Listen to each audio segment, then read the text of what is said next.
late in our game if we're a starter or a reliever. So, you know, in knowing that, we look at a couple things when we're, you know, pitcher-catcher relationship, or, you know, coach getting an eye on the, you know, bench and seeing what's going on and the adjustments that are taking place kind of outside of the pitcher-catcher relationship, say maybe the other team and their adjustments at the plate, right?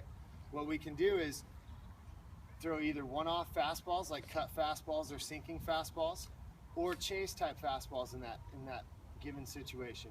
If it's 0-0 and we know that the plus hitter is going to chase it or you know, potentially swing at that fastball, you know, take a moment, think, hey, will this hitter chase at a fastball up? Yeah. Does that hitter actually have the discipline to know the strike zone, or are they, you know, overly confident? And yes, they will chase. And so that's in the scouting report. If they're a plus type hitter, then you have to know, what do they chase? Do they chase the off speed, or do they chase the fastball up? A lot of the plus hitters will chase that fastball up that's, you know, center of the zone, right here. Why? It looks like a beach ball, you know? Looks like the best pitch to hit, especially in a ballpark like this where you look at some of the dimensions and it looks kind of meaty until you understand how the wind's playing on that given day, right?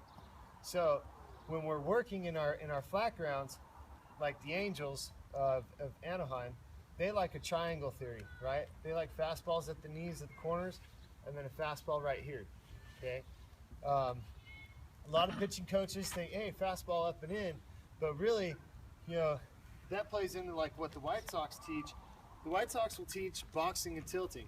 So when that hitter's getting confident and comfortable, they're starting to wrap their eyes around the strike zone and the swing zone, what do you got to do? Get them on their heels, right? You got to box them, then tilt them. Box them, tilt them. You guys understand that?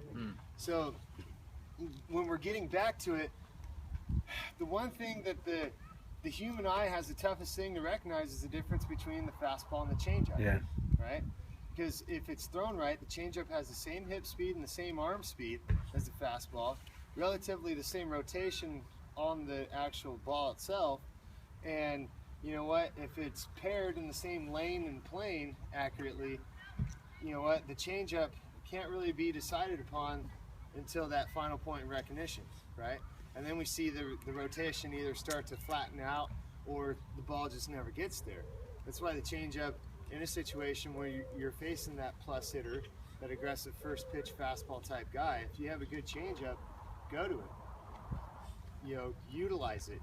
You know, be confident in it. Now, great changeup locations are typically what they would call center of the plate, below the glove, right? Because that looks like your atypical try and get me over type fastball, okay? Now, when we look at other things, classifying your hitters, you have your balance hitter, you have your pull hitter, your slap hitter, you know, and knowing the different type of hitters is key, because sometimes you don't want to just take a guess and, you know, not know what your strengths are versus that given hitter, right? So if you're going into, say, the back end of the lineup and you see some guys who might not have the bat speed that the front end of the lineup has, you know, make sure that when you do get the hitter in a situation where you're, you know, 1 strike or 2 strikes and you want to, hey, maybe a breaking ball is good right now, well, will that breaking ball speed that player's bat up, right? Well, that's what you got to ask yourself, okay? Now, in that situation, you could have a hitter 0-2, and you've thrown 2 fastballs, they fouled them off this way, right? And then you're thinking, oh, you know, this hitter's on me, and then you go and throw an off-speed pitch. Now they're out in front of you, and you just help them out, right? So those are some quick overviews just on kind of some, you know, aspects of the pitcher-catcher relationship, the pitcher-catcher-hitter relationship, and the pitcher-catcher-hitter-umpire relationship.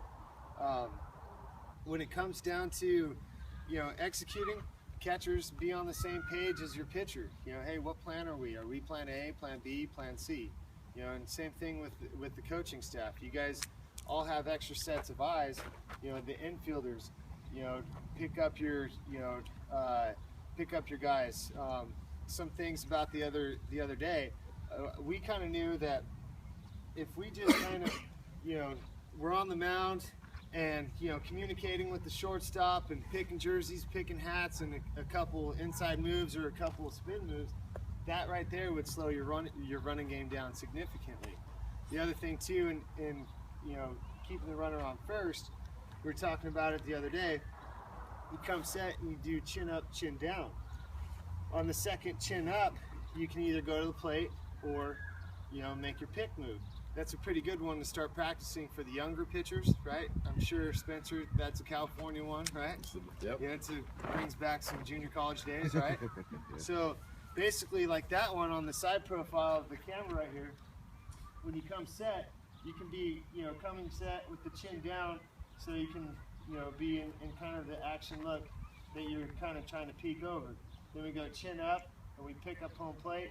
Go chin down again, and chin up, pitch, or, like I said, chin up, then pick. And remember, you guys as the base runners, you're trying to watch the movement, and you're trying to basically put the pitcher, and so are the coaches, they're trying to put the pitcher into a book or, like a category. What's he doing? Is he coming set and holding for 1/1000, then always going? 1 second hold, 3 second hold, 5 second holds. And then you have your 0 look, 1 look, 2 look, 3 look, etc. What's important is to mix it up, not only with your looks, but your holds. Don't be afraid to hold, freeze, and then step off. Who did that? Riverside. Yeah. So, all these different little factors, keep you in charge of what's going on, keep you ahead of the game, keep you, as the leader in the adjustment category. Because we know that's what the game is. The team that adjusts, more often in the game typically comes out on top, right? So, other than that, when we're practicing our pitching, flat grounds are key. I'm sure Spencer talked about it, but the guys that are pitching and they're playing different positions, anytime you get a chance to practice your flat ground. Now, when we look at flat ground fundamentals, 50 feet in that ballpark, shorter than 60, you're really going to get your knuckles to turn down. You're really going to be driving down through the catcher and on top of that pitch. That's typically like a day before you're going to pitch or 2 days before you're going to pitch. You want to be getting the knuckles down, fingers in the glove. Now, if it's a day after you pitched or the following day right before bullpen, you might want to be longer than 60 feet. That way you get some, length and you get some extension, and you're really trying to throw through the catcher. Okay. Other aspects, repeating your delivery. Balance point hold drills. 1/1000, 2/1000, step out of it. Right. Now, you look at baseball around the world, a couple times the other day, I did a couple little tiny holds. Yeah. And a couple of you guys got kind of flat-footed and a little jumpy. Even my infielders got a little flat-footed in that moment. But I knew I was controlling the game at that point in time. You did it late. You did one really late. It was like I think it was your last inning or the 8th. And also, I hadn't seen your others. It was like, where'd that come from? Yeah. And so the other thing I did on that one too is at my rocker step on my pivot, I like triple or quadruple pump my pivot, right? And that's another one. You watch, major league relievers, and they're tapping, coming set. They changed that up a lot because you don't realize it, but as a hitter, you're sitting there, you're counting these things, right? There's 2 taps. Someone talked to me about the whole UCLA type timing, right?